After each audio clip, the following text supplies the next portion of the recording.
yang mengobati dia. Paranormal ya alternatif. Apa yang dilakukan, dia bilang kebetulan anaknya sakit mata.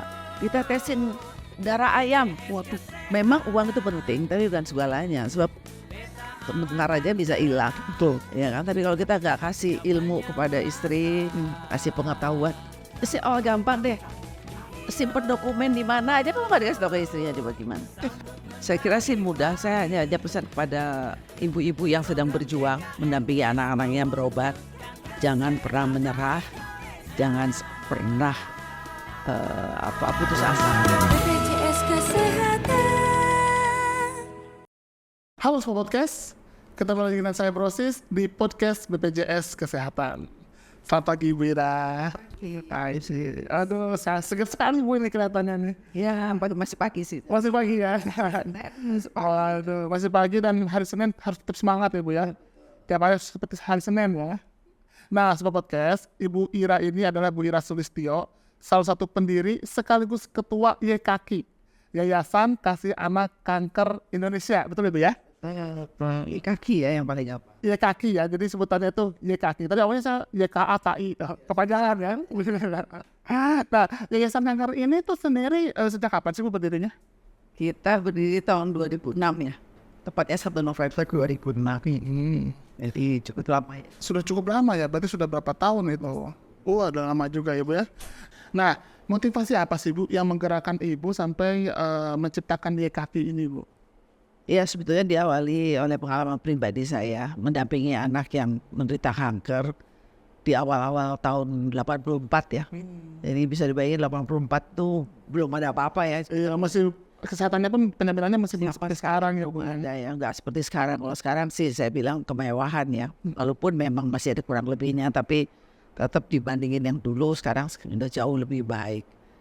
Nah, pada waktu tahun 84 anak saya sakit, itu jangankan kita cari dokter, obatnya, rumah sakitnya, bagaimana nanganinnya, nggak ada yang tahu. Jadi semua yang saya cari informasi itu hanya mengatakan bahwa udahlah anak ibu diberikan aja apa maunya gitu. Jadi seakan-akan kayaknya nggak ada harapan gitu. Oke, udahlah ini mah sembuhnya kecil gitu ya. Jadi itu yang membuat saya masa iya sih di dunia, masa nggak ada sih pengobatan. Yang singkat cerita akhirnya saya berobat ya, saya beruntung bisa berobat ke luar negeri. Nah di situ saya tinggal di rumah singgah. Oh, di luar negerinya itu Bu ya? Iya, jadi disitulah yang menginspirasi saya. Dan kebetulan anak saya waktu itu, walaupun dia waktu itu mulai sakit umur 4 tahun, tapi di dalam perjalanan itu dia sampai bertahan umur 25 dan sempat 4 kali kambuh. Jadi selalu kebersamaan sama dia itu sering, sehingga kita atau dia bercita-cita untuk bisa membantu penderita kanker. Wah, mulia sekali ya. Bersama-sama saya bilang oke, nanti kita bareng-bareng ya. Itu ininya mengawali yang motivasi itu. Jadi emang Ibu pernah mengalami juga anak Ibu kena kanker ya Bu ya, dan kemudian sampai Ibu harus berobat di luar negeri dan untungnya sana rumah singgah gitu ya. Itu berobat di negara mana Ibu? Saya berobat di negara Belanda. Oh, Belanda. Walaupun di sana pada tahun 84 memang belum ada rumah singgahnya, tetapi kan anak saya kambuh sampai 4 kali, jadi saya dari waktu ke waktu itu kan sering dia berobat ke sana. Jadi ya akhirnya di sana baru ada tahun mungkin 90-an. Tahun 90-an baru ada rumah singgahnya. Oh, baru ada juga. Baru ada rumah singgahnya. Jadi disitulah saya mulai tahu tentang rumah singgah. Terus waduh, rasanya enak bener ya kalau sebegini ya. Tinggal di rumah singgah kita bisa melakukan aktivitas biasa. Oh, berkaca dari itu akhirnya Ibu buat di sini. Nah, programnya apa aja sih Bu YKAKI ini? Banyak yang pengen tahu nih kayaknya. Program utama kita sih awal adalah rumah singgah. Jadi dikala saya membangun yayasan yang sebelumnya, pada waktu itu kan belum ada BPJS. Jadi kita membantu mereka di dalam pembiayaan. Itu yayasan dulu yang pertama. Awalnya begitu ya Bu ya. Awalnya biaya, sampai ke pembiayaan pengobatannya ya. Nah setelah yayasan itu berhasil menolong kurang lebih sampai 300-an pasien, terus saya tahun 2006 saya membangun yayasan ini.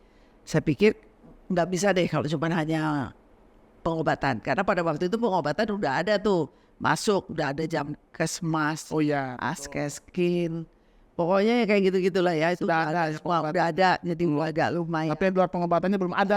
Nanti terus di mana mereka tinggal dan sebagainya belum ada. Jadi semuanya tuh beriringan dan sambil belajar juga. Jadi sehingga tertuslah kita bikin rumah singgah. Jadi gitu. dengan dua sahabat saya kita bikin rumah singgah. Itu salah satunya. Oh iya. Gitu ya. Kita bikin rumah singgah ya karena itu yang paling penting. Karena ngantar anak berobat itu bukan hanya berobatnya, karena namanya anak yang sakit, nggak mungkin dia berangkat sendiri. Iya, harus ada yang dampingin di situ ya. Yang begini harus ada orang tuanya atau mamanya ya paling, atau nggak ibunya. Nah terkait ya kaki ini Bu, ini sumber pendanaannya tuh dari mana aja sih Bu sebenarnya? Oh macam-macam ya, kita kan yayasan independen ya, jadi sekelompok orang tua penderita. Jadi ya kita menggalang dana. Memang nggak gampang kita menggalang dana karena kita harus tetap membuktikan apa yang kita buat itu ya memang seperti itulah. Harus dipertanggungjawabkan. Kan orang juga percaya sama kita karena setelah mereka memberikan bantuan ke kita juga harus ada buktinya gitu ya. Dan dia kaki berhasil membuktikan itu ya. Betul. Jadi itu kita buktikan dengan laporan-laporan kita ya, laporan keuangan kita, apa saja yang kita kerjakan. Kita kan program utama kita tuh rumah singgah yang kita sebut rumah kita, dan juga sekolah. Ada sekolahnya ya? Ada namanya sekolahku. Anak-anak yang sakit kanker tuh umumnya usia belajar. Iya Jadi betul. mereka dan pengobatan kanker kita tahu semua cukup lama. Cukup lama dan tidak bisa di sembarang tempat ya Bu ya. Betul. Jadi makanya dia harus dikasih tempat belajar, karena kalau dia lagi berobat kan nggak mungkin, dia yang pasti nggak akan balik ke sekolahnya karena pasti takut karena berkumpul banyak anak yang lain. Bukannya mereka menular tapi takut tertular oleh yang lain. Ini juga perlu diedukasi nih masyarakat, karena ada yang masih bertanya-tanya kanker nular nggak ya gitu. Nah itu aja sesuatu. Jadi ini kita mesti edukasi bahwa kanker tidak menular, bahkan anak-anak penderita kanker tuh bisa tertular penyakit-penyakit lain dari teman-temannya. Justru malah yang terkena kankernya justru yang lebih rentan ya, bukan orangnya, bukan orang sekitarnya. Ya kita harus bantu mereka. Jadi makanya kalau melihat anak-anak penderita kanker zaman dulunya itu selalu pakai masker, bukannya mereka menular, tapi justru malah mereka sendiri yang bisa lebih rentan ya. Nah selain rumah singgah dan sekolahku ini kan pasti ada lagi bantuan-bantuan yang lain ya kan yang diberikan oleh YKK. Itu seperti apa aja sih Bu untuk mendampingi anak-anak berobat itu?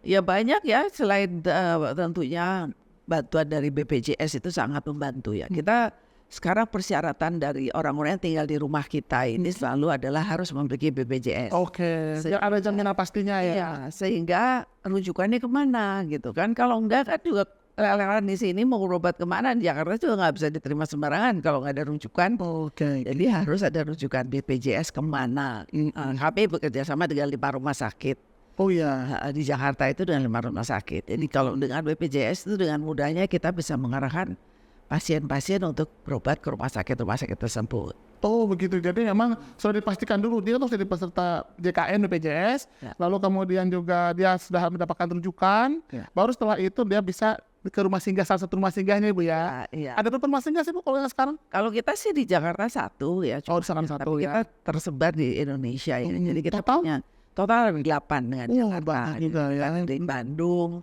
Jogja, Semarang, Surabaya kalau di Pulau Jawa. Kalau di Seberang, di Pekanbaru, Manado dan Makassar. Manado nggak ada rumah singgah, tapi di Makassar. Oh begitu. Pekanbaru dan. Nah kan salah satu syaratnya itu kan harus sudah punya BPJS. Tapi ada nggak mungkin misalnya yang memang dia belum jadi peserta BPJS, itu bagaimana dibantunya kalau itu Bu?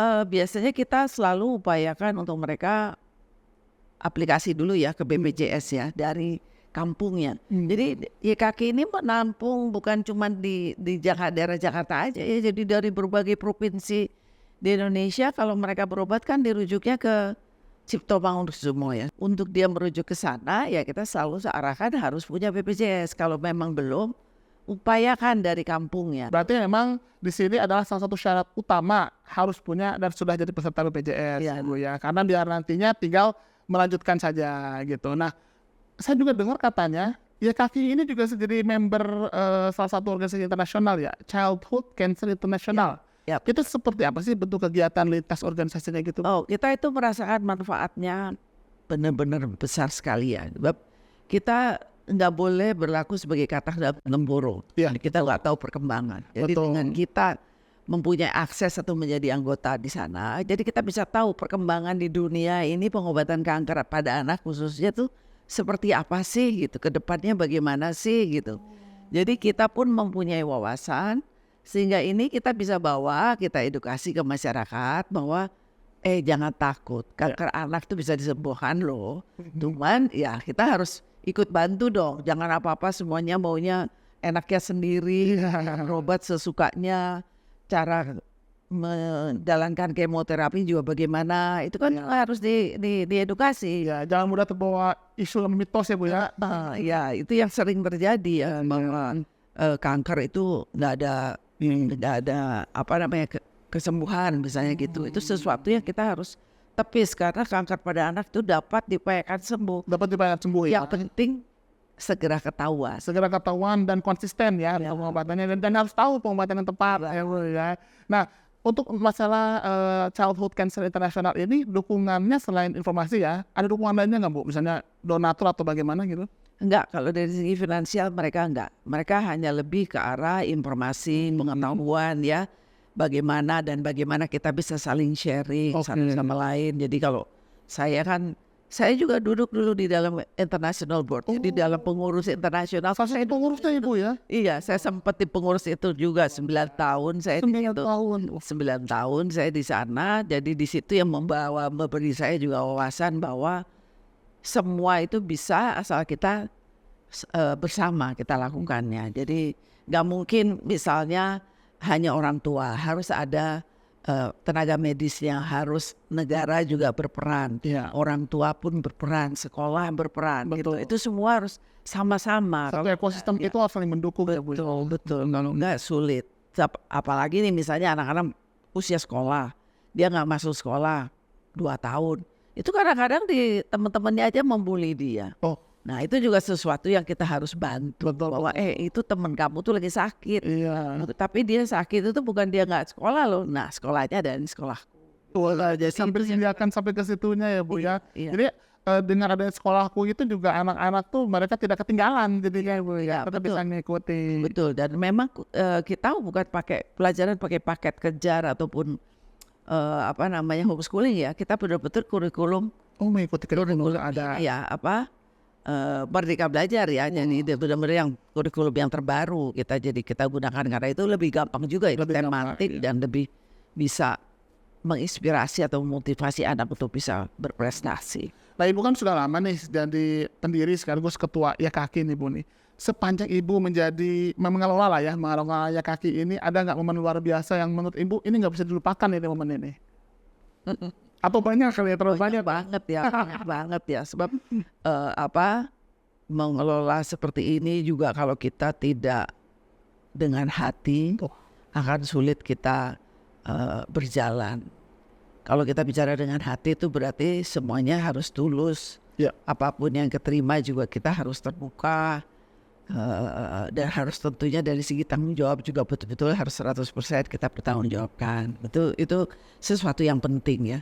Tapi kalau kita terus melihat hasilnya, melihat anak-anak ini yang sedang berobat, terus dia tadinya datang dalam keadaan tidak berdaya, ya lemah, terus nggak bisa berdaya, jangankan makan, duduk aja juga nggak bisa gitu ya. Jadi terus melihat bahwa dia menjadi lebih baik dan lebih baik, terus bahkan akhirnya ikut di kemo baik, akhirnya bisa lari-lari, bisa ini. Itu yang pengalaman yang menurut saya nggak ada duanya. Sebuah kepuasan sendiri Bu ya, kebahagiaan sendiri melihat anak-anak yang sakit bisa melihat dia ceria kembali gitu ya. Iya. Jadi itu yang menurut Ibu sangat-sangat luar biasa Iya, itu sesuatu yang saya kira nggak bisa tergantikan dengan apapun karena kita bisa melihat bahwa bukti apa yang kita lakukan ini ternyata betul-betul bermanfaat dan sangat berarti bagi yang membutuhkan. Mulia sekali. Itu yang kita lihat. Demikian pula juga kerjasama dengan pihak-pihak ya. Kalau yang tadinya alot gitu ya mau kerjasama ya zaman dulu dokter tenaga ahli itu kan sangat ya kalau boleh dibilang arogan, betul-betul arogan ya. Nggak bisa diajak dialog gitu. Kalau kita agak sedikit nanya sedikit atau memberikan pendapat, udah dia langsung dibilang, emang yang dokter siapa sih? Ibu atau saya? Tulis kamar gitu ya. Waduh, ini gimana ini? Tapi beda sama sekarang. Sekarang udah kita bisa dialog, kita bisa diskusi. Lebih terbuka kita bisa- dokternya. Jadi di situ juga sesuatu yang kita sangat hargai dia. Saya hidup di dari yang dulu sampai yang sekarang tuh bedanya jauh banget gitu loh. Jadi itu satu kebahagiaan. Sesuatu kebahagiaan tersendiri juga. ya, Bu ya. Iya. Nah, salah satu pasien ibu atau bukan pasien, maksudnya salah satu penghuni rumah singgah gitu, ada nggak Bu yang mungkin dia dari daerah paling jauh, itu dari mana Ibu yang pernah Ibu terima? Paling jauh dari Papua. Papua ya Bu ya? Dari Papua juga ada, dari Batam, ya. Batam. Ya. Oh, Papua jauh sekali. Ya. Ujung timur. Kalimantan, Pontianak sekarang pun juga ada. Itu ya mereka jauh-jauh dan ada yang dari Ternate, Oh iya. tapi masih pulauannya lagi gitu ya. Jadi untuk datangnya ke kita aja dia harus mau Udah susah payah itu. berapa kali lah kira-kira gitu. Perjalanan ke kampungnya tuh berapa jam, di atas 5 jam. Dan saya tanya dulu pengobatannya pakai apa kamu? Ya kita nggak, dan dia seorang polisi ya. Dia bilang karena kita nggak ada kemampuan, jadi di sana kita tanyalah ke orang ahli-ahli yang pengen ngobatin dia. Paranormal. Ya, alternatif. Apa yang dilakukan? Dia bilang kebetulan anaknya sakit mata, ditetesin darah ayam. Waduh. Makanya ini gimana? Ini saya pikir kita di negara yang seperti ini ya. Ya tapi kita bisa tahu juga itu kan gede banget negara kita ini. Yang di pelosok-pelosok ini nggak terjangkau gitu ya. Jadi ini yang menurut saya juga harus bisa dibantu ya mereka untuk informasi ya, paling nggak informasi. Jadi Ya, supaya jangan sampai salah tindakan. ya, sehingga program kita nih selain yang tadi dua kegiatan itu, sekarang program pokok kita adalah edukasi. Sosialisasi dan edukasi, public awareness. Ini penting sekali supaya yang di pelosok-pelosok itu bisa ketolong. Betul. Berarti dibandingkan dengan dulu sekarang tuh menurut Ibu pelayanan kesehatan kita sudah lebih merata nggak sih Bu? Bisa dirasakan seluruh penduduk Indonesia. Sudah jauh lebih baik, tapi belum merata. Sudah jauh lebih baik, tapi belum. Contoh aja dokter kanker anak nih. Di Indonesia barangkali cuma 90 ya kalau saya ambil maksimal ya. Dibandingkan seluruh orang Indonesia. orang ya. Ya, bayangin coba seluruh Indonesia dan umumnya di kota besar, Ya. di Jakarta. Jadi bisa dibayangin di daerah-daerah, di Pekanbaru cuma 2, di di Palembang cuma 1, di yang pelosok-pelosok Irian apalagi Masih jauh lah ya di dibandingkan Bali, di Bali 1, Ya. ya kan? Jadi hanya di kota-kota besar yang cukup banyak gitu ya. Itu yang rasanya perlu harus reformasi lah. Ya. Nah terkait kanker ini Bu, kan kita juga tahu lah ya, kanker ini kan termasuk salah satu penyakit katastrofik yang berbiaya sangat besar gitu ya. Banyak banget biaya yang harus dikeluarkan dan untungnya dijamin oleh BPJS Kesehatan, program JKN. Nah, program JKN ini kan juga menanggung pelayanan kesehatan bagi pasien kanker yang anak ya, asalkan sesuai dengan prosedur. Nah, saya kemarin udah cek-cek, ternyata tahun 2023 aja, BPJS Kesehatan itu sudah menjamin sekitar 193.726 kasus kanker pada anak dengan total biayanya itu mencapai 594 miliaran ya Bu. Nah, dari perspektif Ibu nih, sejauh mana manfaat program JKN ini dirasakan oleh anak-anak penderita kanker Ibu? Oh sangat kita sangat terbantu ya. Bahkan dari semua pengobatan yang sebelumnya BPJS ini yang paling terbaik. BPJS kalau nggak salah dimulai di persamaan berdirinya YKK nih tahun 2006 loh. Tapi memang awal-awal sudah ada cash bersama gitu ya. Nah disitulah saya merasakan bahwa orang tua dan anak itu lebih semangat untuk ngobatin. Sebab itu tadi saya bilang stigma bahwa kanker pada anak itu tidak dapat diobati atau kanker itu tidak dapat diobati menjadi sirna. Karena udah ada BPJS mereka semangat ngobatin. Tidak ada harapan untuk berobat. Tidak ada harapan berobat. Nah cuman harus lebih dikoreksi lagi adalah jangan semena-mena. Saya selalu bilang kamu jangan mentang-mentang di BPJS tanggung terus kamu seenaknya aja berobat. Kanker kan 2 tahun nih protokolnya. Nah dia baru berobat setahun. Dia ngeliat anaknya udah agak sehat, udah agak segar, udah kayak anak normal lah ya kira-kira gitu ya. Dia berhentiin pengobatannya. Padahal kemoterapinya belum selesai. Istilahnya nggak tuntas sih ya. Ya ada melihat karena sudah mendingan udah aja dianggapnya sembuh gitu. Iya. Nah kan itu kan kalau seandainya dia berhenti, pengobatannya belum selesai dia berhenti, taruhlah berhenti 3 bulan, tahu-tahu kembali udah lebih parah. Oh iya. Dokter marah ke saya, Bu Ira gimana sih dia baru datang sekarang. Ini kalau saya ngobatin dia udah kayak buang garam ke laut. Ya udah kayak percuma gitu ya. Ya, jadi akhirnya yang saya pikirkan lagi, berapa uang BPJS yang sudah terbuang Ya. gara-gara yang ini nih. Gitu loh. Makanya kita, YKAKI pun mengambil sikap bahwa kalau kamu memberhentikan pengobatan seperti itu, tidak ada berita kamu waktunya kemo. Taruhlah misalnya hari Senin dia harus kemo. Kita selalu bilang Jumat kamu udah harus di sini. Karena kamu harus mempersiapkan Prepare prepare. Kalau kamu nggak kembali, jangan kembali lagi di. Wah, tegas sekali ya. Iya, Memang pengobatan kanker anak tuh rata-rata memakan waktu berapa lama sih, Bu? 2 tahunan. 2 tahun, 2 tahun full itu. 2 Berarti dia harus selalu ada di situ selama Ya, 2 tahun. ya. Kadang ya kita janjian lah sama dokternya ya. Jadi kalau sampai kita bikin buku penghubung gitu ya.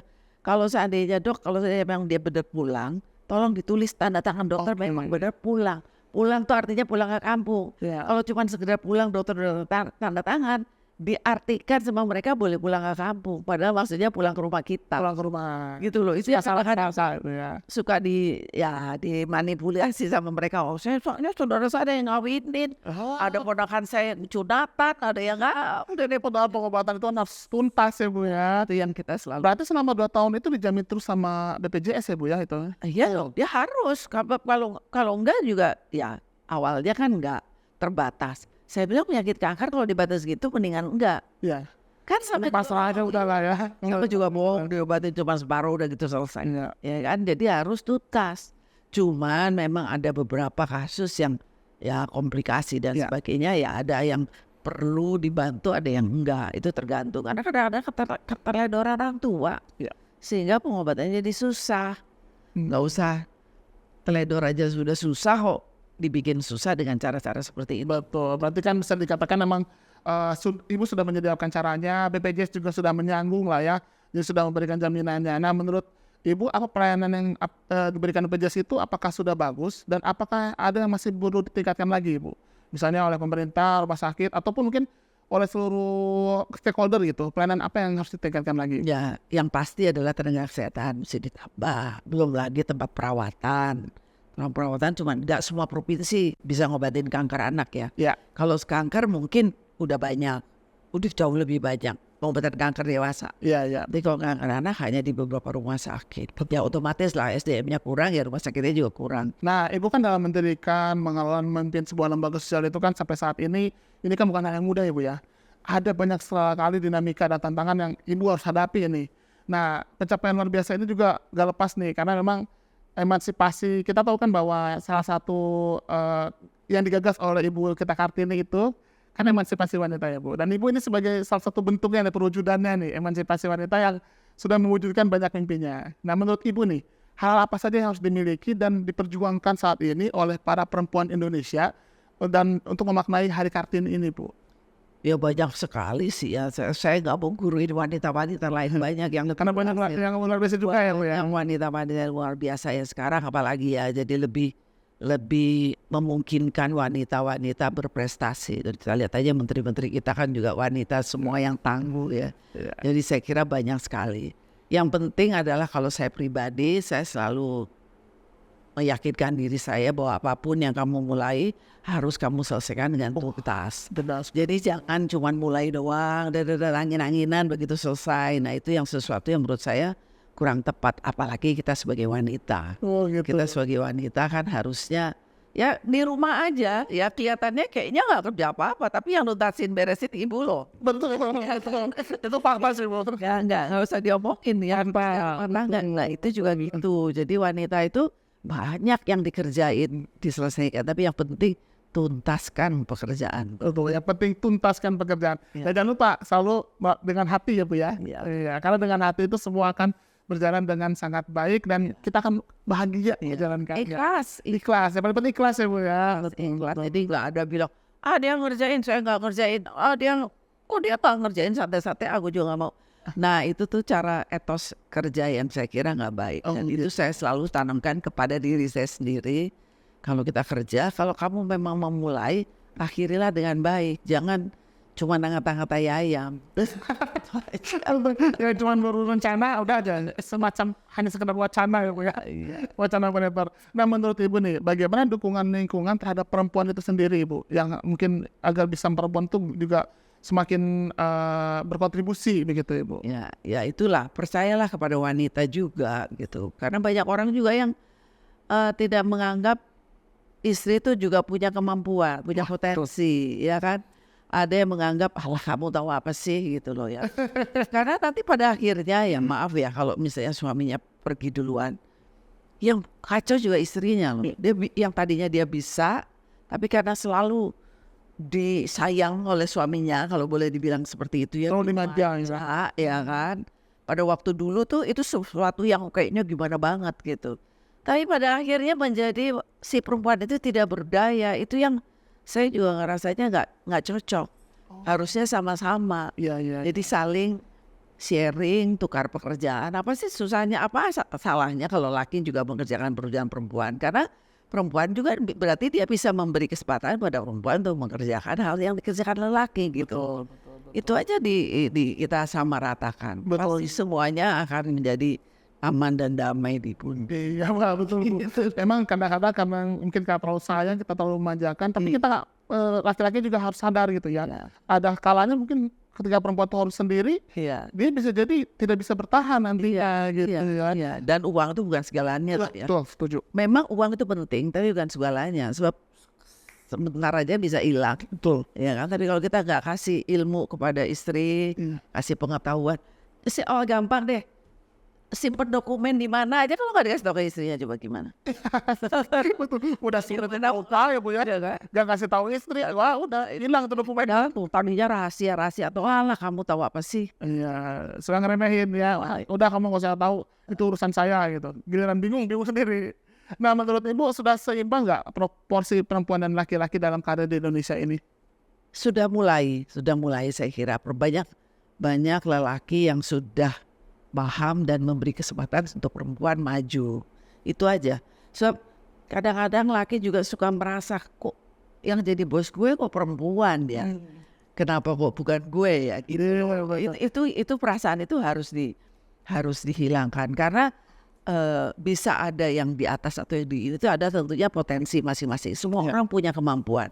Bahwa dia kemampuannya di mana itu kan bisa aja. Gitu. Terlepas dia kayak gitu perempuan sebenarnya potensinya sama ya Bu ya. Iya, cuman karena perempuan mungkin lebih biasa dengan multitasking. Oke, betul. Itu juga sesuatu yang juga kita mesti akui kelebihannya, ya kan? Jadi ya kadang-kadang malah udah deh bagian manage kamu aja deh, saya yang bagian ininya malah lebih bisa gayung bersambut gitu loh, bisa lebih sama-sama bekerja gitu loh. Jadi si perempuan dikasih kepercayaan supaya dia percaya diri, si lelaki oke deh gue yang cari duit lo yang manage ya. Kemudian gue nggak mau tahu kira-kira seperti. Memang faktanya begitu Bu, perempuan lebih multitasking ya.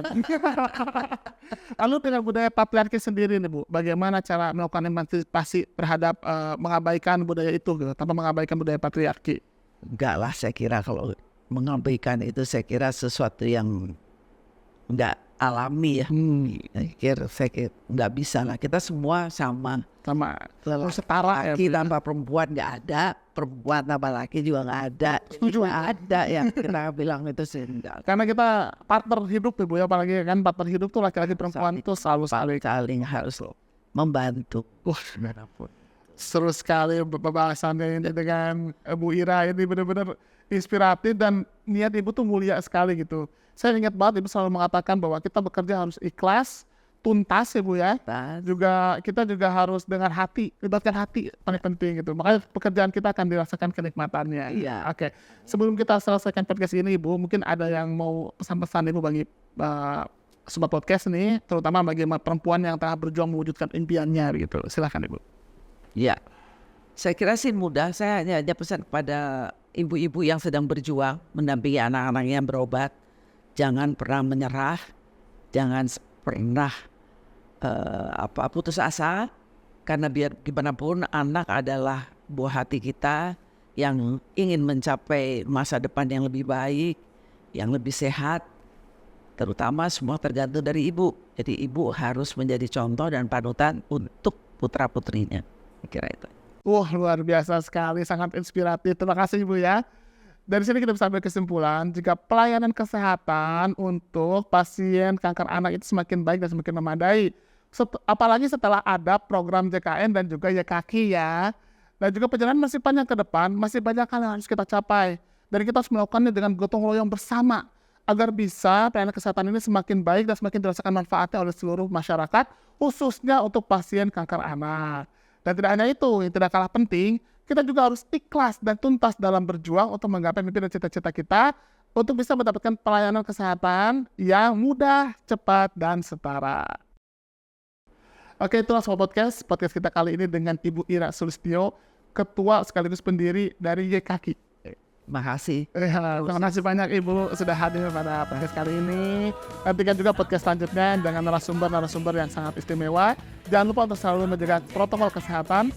Jangan lupa untuk like, subscribe, dan share video ini di semua sosmed Sobat. Saya Brosis, see you next time.